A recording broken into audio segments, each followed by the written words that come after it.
నమస్తే welcome to our channel నేను సౌజన్య AP assembly రిజల్ట్స్కి సంబంధించి చాలా ఎగ్జిట్ పోల్స్ వచ్చాయి.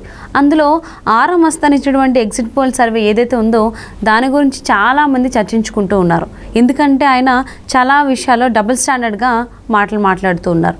సో అలాగే ఇటు కేసీఆర్ ఓడిపోవడానికి బాబు అరెస్టు సానుభూతి ఏదైతే ఉందో అది వర్కౌట్ అయింది. కానీ తెలంగాణలో ఏపీలో మాత్రం బాబు గారు అరెస్టుకు సంబంధించి ఆయన గెలవడానికి అది దోహదపడలేదు అంటున్నారు. అంతేకాకుండా గన్నవరంలో అయితే వల్లభనేని వంశీ గెలుస్తారు, గుడివాడలో మాత్రం ఎవరు గెలుస్తారని చెప్పలేం.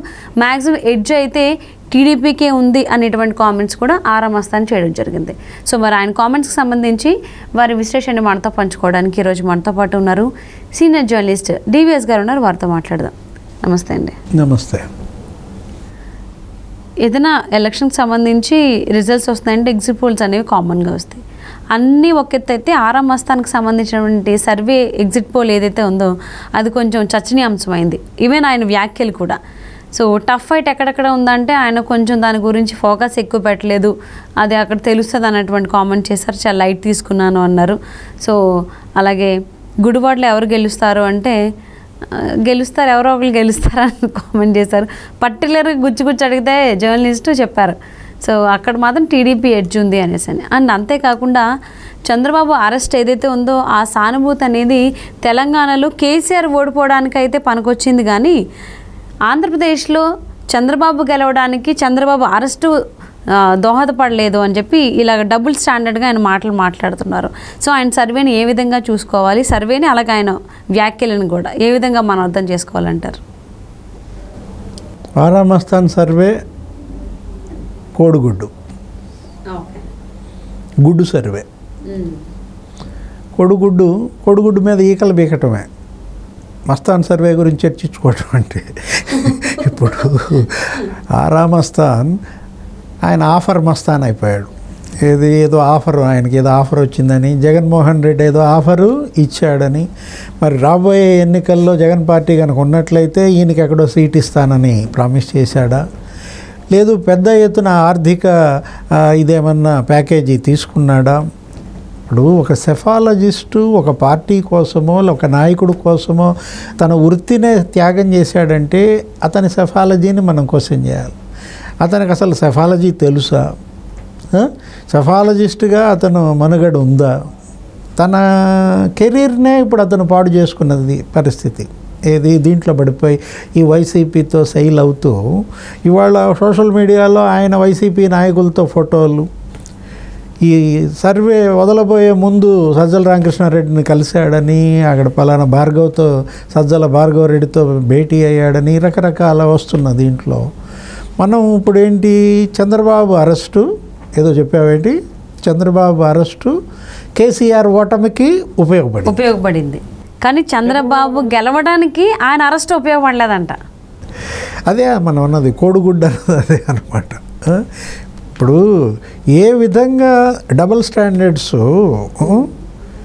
ఎక్కడో తెలంగాణలో చంద్రబాబు అరెస్టు వైబ్రేషన్సే అంత తీవ్రంగా వచ్చి అక్కడ ఉన్నటువంటి ఆ ఉద్యమ నాయకుడు 10 ఏళ్ల ముఖ్యమంత్రినే పీక్ అవతల పడేసిందంటే అది ఎంత పెద్ద భూకంపం అని.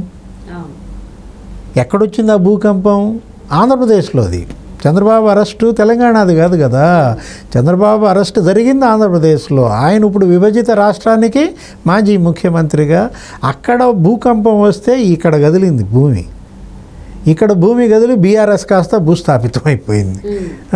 కేసీఆర్ కాస్త నడుములు ఇరిగిపోయిన పరిస్థితి పార్టీ, కానీ ఆయనకు కూడా. అలాంటి భూకంపం అంత తీవ్రత వస్తే ఆంధ్రప్రదేశ్లో వైబ్రేషన్స్ లేవంటే అంటే అదే ఎక్కడైతే భూకంపం వచ్చింది అక్కడేమీ లేదు అని అంటే అక్కడే తేలిపోయింది. ఆయన సర్వేలో డొల్లతనం ఆయనకు అక్కడే తేలిపోయింది. అతను అమ్ముడు పోయాడనేది అక్కడికే ప్రజల్లోకి వెళ్ళిపోవటానికి ఇవే కారణాలు అన్నమాట. ఇప్పుడు ఇందాక ఏదన్నా ఏంటి, గుడివాడ గన్నవరంలో వంశీ గెలుస్తాడంటాడు. గన్నవరంలో వంశీ ఎలా గెలుస్తాడు? ఆ యార్లగడ్డ వెంకట్రావు మనుషులేమో తిడుతున్నారు. ఏమని, ఒక పేమెంట్ తీసుకున్నాడు, రెండో పేమెంట్ అడిగాడు, అది కొంచెం లేట్ అయ్యేసరికి వంశీ గెలుస్తున్నాడని చెప్పి ఇచ్చాడు అన్నట్టు. ఇప్పుడు వల్లభనేని వంశీ గెలుస్తాడని నువ్వు ఇచ్చావు, బాగానే ఉంది. కానీ వల్లభనేని వంశీకే అది తెలియదు, నేను గెలుస్తానని ఆయనే అనుకోవటంలా. అసలు ఇక్కడ ఇండియానో లేరుగా, అమెరికా వెళ్ళిపోయారు. నామినేషన్ రోజే ఆయనకు సొంగబడింది. ఏది నామినేషన్ రోజే ఏం చేశాడు, మధ్యలో ఆ ర్యాలీ ఆపేసేసి దిగిపోయి అక్కడ ఏదో బెంచ్ ఉంటే ఆ బెంచ్ మీద కూర్చుని శుభ్రంగా నీళ్లు తాగాడు. ఆపసోపాలు పెడుతూ వెళ్ళి నామినేషన్ వేసాడు, మనం చూసాము. ఇది అప్పుడు వీడియోల్లో కూడా. అసలు ఎక్కడో పోలింగ్ నాడు అయితే ఆయన వెంటపడి తరిమారు తెలుగుదేశం కార్యకర్తలు, నాయకులు. ఆయన ఏదో ఊరు వస్తే ఆ ఊర్లో వెంటపడి కొట్టినంత పని చేశారు. అతను ఇక్కడ మానేసేసి ఏం చేశాడు, నువ్వు అన్నట్టు ఎక్కడికి అమెరికా వెళ్ళిపోయాడు. ఏదో అక్కడ ఏదో వ్యాపారం పెడుతున్నాడు, ఒక 20 కోట్ల వ్యాపారం పెడితే అక్కడ ఏదో గ్రీన్ కార్డు ఏదో 5E5 వీసా ఏదో పర్మనెంట్ వీసా లాంటిది వస్తుంది. సిటిజన్షిప్ కూడా ఇస్తారు. 9 crores ఇన్వెస్ట్మెంట్ పెట్టి అక్కడ లోకల్ సిటిజన్కి ఎంప్లాయ్మెంట్ ఇస్తే 18 కోట్లు పెట్టుబడి పెట్టాడని తను అక్కడికి వెళ్ళిపోయాడు. ఎక్కడికి, అమెరికాలో ఆయన ఉన్న ఫోటోలు వీడియోలు కూడా మనం చూసాము. ఆ వంశీ గెలుస్తాడని ఇస్తాడు. ఇక్కడ నాని గుడివాడలో ఓడిపోతాడు. ఎడ్జు టీడీపీకే ఉంది, గుడివాడలో ఉంది. దేశ విదేశాల నుంచి అందరూ వచ్చారు వీళ్ళని ఓడించడానికి. అంటే నాని దగ్గర ప్యాకేజీ లేదా, వంశీ ఇచ్చాడా ప్యాకేజీ ఇచ్చిన వాళ్ళకే ఆరామస్థాన్ సర్వే ఇస్తాడా? అనేక ప్రశ్నలు. ఇప్పుడు జగన్మోహన్ రెడ్డి పార్టీ ఏమో 94 నుంచి 104 సీట్లు వస్తాయంటాడు. జనసేన 15 సీట్లతో గెలుచుద్ది అంటాడు. సింక్ అవుతుందా? జనసేన జగన్ భాగస్వామ్య పక్షమా? జనసేన ఎవరి భాగస్వామ్య పక్షం? తెలుగుదేశం, బీజేపీ, జనసేన ఒక కూటమిలో ఉన్నప్పుడు జనసేన 15 సీట్లు కొడితే అది ఒక వేవ్. ఆ వేవ్ మరి తెలుగుదేశంకి రాదా? ఆ వేవ్ అసలు ఈ తెలుగుదేశం కన్నా ముందు జనసేన బీజేపీతో పొత్తు పెట్టుకున్నప్పుడు బీజేపీకి ఆ వేవ్ కొట్టదా? జనసేనకి 15 సీట్లు వస్తాయంటావు, మళ్ళీ జగన్మోహన్ రెడ్డి 104 సీట్లు కొడతాడంటావు.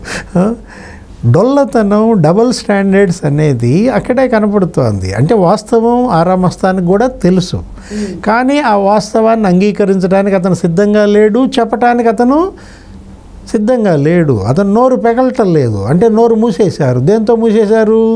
కట్టల డబ్బులతో నోరు మూసేశారా?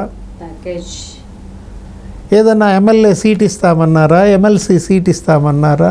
వీటి కోసం ప్రజలని ఇలా దారి మళ్లించి మోసం చేయటం అనేది దారుణం అన్నమాట. సెఫాలజిస్టులుగా అనేక లబ్ధి పొందొచ్చు. ఏది, అమ్ముకున్న వాళ్ళు ఉన్నారు, లేకపోతే లబ్ధి పొందిన వాళ్ళు ఉన్నారు. కానీ ఇది తప్పు అన్నమాట.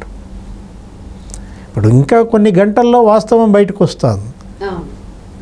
45 సర్వే సంస్థలు చేస్తే వాటిల్లో 40 తెలుగుదేశం, జనసేన, బీజేపీ గెలుస్తుందంటే ఊరంతా ఒక దారి అయితే అంట, ఉలిపి కట్టిది ఇంకో దారి.